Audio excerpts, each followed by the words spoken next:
ଆରେ ଭାଇ ଜୟ ଶ୍ରୀରାମ, ମୁଁ ପ୍ରଭାତ। ଆପଣ ମାନଙ୍କୁ ଶୁଭ ସକାଳ ଆଉ ଜୟ ଜଗନ୍ନାଥ।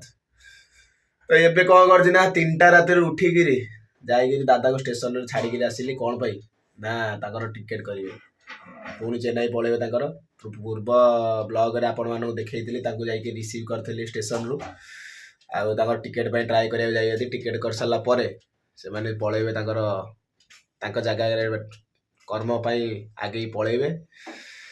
ଆଉ କ'ଣ କରିବା, ଆସିକିରି ଆଉ ନିଦ ହେଲା ନାହିଁ। ଶୀତୁଆ ସକାଳ ବି ପୁରା ଚାଲିଛି, ଟିକେ ଟିକେ ଥଣ୍ଡା ବି ପଡ଼ିଛି ବହୁତ ଜୋରେ। ଆଉ ଏଠି ବସିକିରି ନିଜର ନିତ୍ୟକର୍ମ ସାରି ମୁଁ ବି ମୋ କର୍ମକ୍ଷେତ୍ରକୁ ବାହାରିବା ପାଇଁ ରେଡ଼ି ହେଇଗଲିଣି। ଭାଇ ଆମର ଏଠି ରୋଷେଇ କରା ଆରମ୍ଭ କରିସାରିଲାଣି।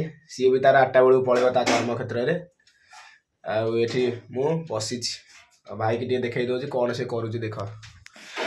ଭାଇ good morning. Good morning good morning. ଭାଇ ଆମର ରୋଷେଇରେ ପୁରା ବିଜି, ଅଧା ହେଇଗଲାଣି ରୋଷେଇ ହେଲା। ଆଉ ବାହାର ପଟର ଦୃଶ୍ୟ ଟିକେ ଦେଖେଇଦେବା ଆପଣମାନଙ୍କୁ, ଦେଖଉଛି। ଏଇଟା ହେଉଛି ବାହାର ପଟର ଦୃଶ୍ୟ, ଦେଖୁଛନ୍ତି? ଅନ୍ଧାର ପୁରା, ସୂର୍ଯ୍ୟ ମହାପ୍ରଭୁ ଆସିନାହାନ୍ତି। ଆଉ ଧୀରେ ଧୀରେ ଆସୁଛନ୍ତି, ଅଳ୍ପ ଅଳ୍ପ ଦିନ ହେଇ ଆସିଲାଣି ପ୍ରାୟ ଟିକେ ଟିକେ। ଏମିତି ଅଛି ଆଉ ଆଜିର କାମ। ତାପରେ ଆଉ ଗୋଟେ ଇଣ୍ଟରେଷ୍ଟିଂ କଥା, ଆଜି ସମସ୍ତେ ଆମ ଘର ଲୋକ ସମସ୍ତେ ଆସୁଛନ୍ତି କଟକ। ତ ସେଠି ଆଉ ଗୋଟେ ସର୍ଚ୍ଚ କରିଦେବି, ଆପଣମାନଙ୍କୁ ଦେଖେଇଦେବି। ତ ସେଥିପାଇଁ ରହୁଛି, ବାଏ।